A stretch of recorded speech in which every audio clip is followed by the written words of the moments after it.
Tapes of Trepidation presents The 12 Scares of Christmas.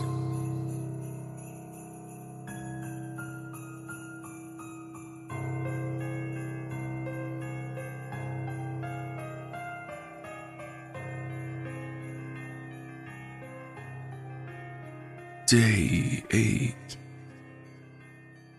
The Letter of Oblivion.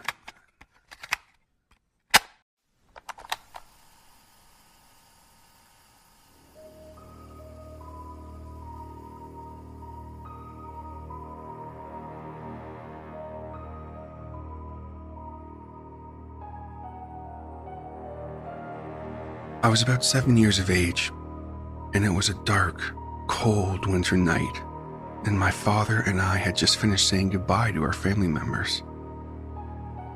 It was Christmas Eve, and my aunt and uncle had just gone home from visiting. A simple family ritual done every year on Christmas Eve, as usual. Before I knew it, I had kicked off my winter boots and was in bed. My mom and dad came into the room and spoke with soft words to tell me goodnight. I couldn't wait for Christmas. It was my most favorite holiday of the year. The presents, the family dinner. Everything just seems so perfect when it's the holiday season. Well, at this point, I couldn't go to bed thinking of Christmas and wondering what could possibly be under the tree. But inevitably, my eyelids grew heavier, and the light glow from the moon reflecting off of the snow was too soothing. Soon, I was asleep. All of a sudden, I was awake, thinking it was Christmas. I was overjoyed to open up presents. But I heard something odd, and my parents were usually up and making breakfast. I was a pretty heavy sleeper. I heard it as though it was a mumbling sound. Not a, oh my god, it's a monster shit your pants sound, but just enough so that I could hear it. Added on to the strange noise, I also heard big thumps from footsteps. We have wood floors, so those of you who also do know what I'm talking about. Which was strange because even my father didn't make thumps that loud when he walked. So the curious and carefree child that I was, I went to investigate the noises. I checked upstairs, in my parents' room, the bathrooms, everything, but found nothing. So the only two places left were the living room and the kitchen. When I stepped into the living room, I had found the source of the mumbling. It was my mother and father, tied up in a rope, with cloths around their mouths in front of the Christmas tree and all the presents. Suddenly, I went into shock, and my parents weren't the ones to play pranks either. Being scared, I rushed into the kitchen to fetch a knife to cut the rope. All of a sudden, I heard a noise coming from the living room. It was thumping again.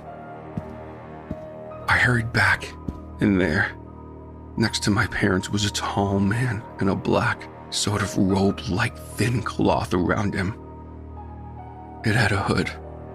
He wore heavy, what seemed to be steel-toed boots. The most defining characteristic this mysterious man had was the mask he wore. The mask was black. It had huge holes for the eyes, rimmed with metal. There was a long plastic-looking string that was tied in a tight knot to keep the mask on. But the thing I remembered most was the horrifying black beak of the mask, it curving downward almost like a hellish bird from a nightmare. Only this was real life. I was frozen, in shock, standing there as the hellbird stared blankly back to me, as though eating the very soul from within my body. did nothing, and seconds felt like total hours until finally the Birdman spoke in a very light, formal, yet wisp-like voice, almost revealing that he was a man. Whether it really was a man or not. I am the Bringer of Oblivion, he said. What do you plan on doing, you bastard? I replied. He simply snickered. Behind him, I noticed he had a bag. He reached into the bag and pulled out a gasoline tank and started dousing my parents with the gas. I went to attack him, but he punched my stomach and I fell to the ground. It was like he also broke some of my ribs. Now let's not be that way, alright? I expected you would sit down and behave like a good little boy. He started covering the tree and presents with gas and then threw the tank down. It also spilling gasoline everywhere. He grabbed me by the shoulder and threw me by the front door. Merry Christmas, he said, dropping an enclosed envelope and a mask identical to his. He then took a big Zippo lighter and ignited it. He then threw the lighter to my parents, instantly engulfing them and everything in flames. He then jumped out the window and ran into the dark woods behind our house. I watched as they were screaming and agony under the cloths, and their skin started to melt away and char. I went to help them, but the house and everything was so engulfed in flames. The last words I ever heard of my father were just run, son. Go and run as fast as you can. Or at least, that's what I could make out from him. I went to run out of the house, knowing sadly and contemplating on whether to leave or not.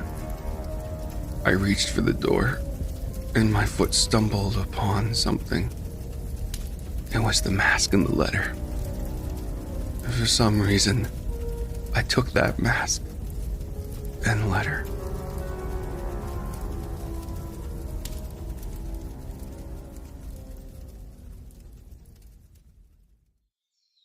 When I finally got a chance to open the letter, my parents were long gone. All of my happiness was crushed.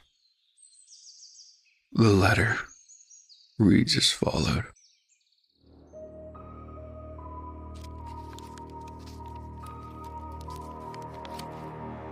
From the Bringer of Oblivion. I knew you would keep this. Hello. If you're reading this, that means you are very lucky. I am the Bringer of Oblivion, and this is your Letter of Oblivion. With this letter was a mask I left with you as well. But more importantly, I left you with something much more. Anger.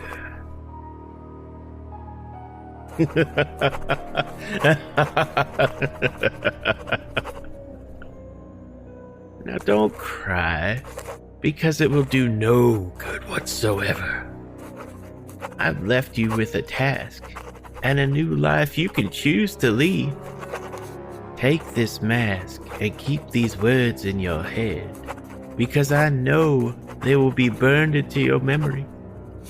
When you are older, or maybe even now, depending on when you are reading this, you can take this mask and do the deed I had done to you and your family to another. You can take the rage out of you. Don't worry. It feels good, I know.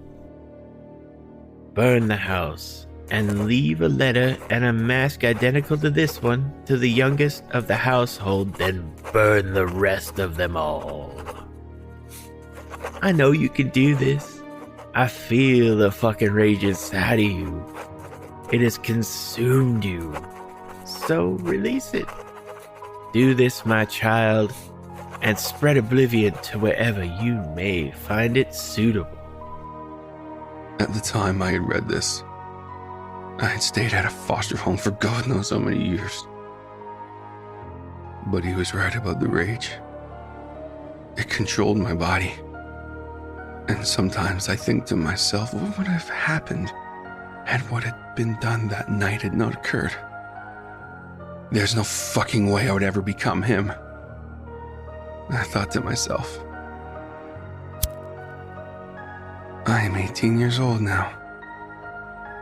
And the rage and the day and the letter are all so stuck inside my mind. It is all burned there. Even as I am dropping this mask and this letter to the legs of a very lucky 5-year-old girl who just happens to be the youngest of a family of 4.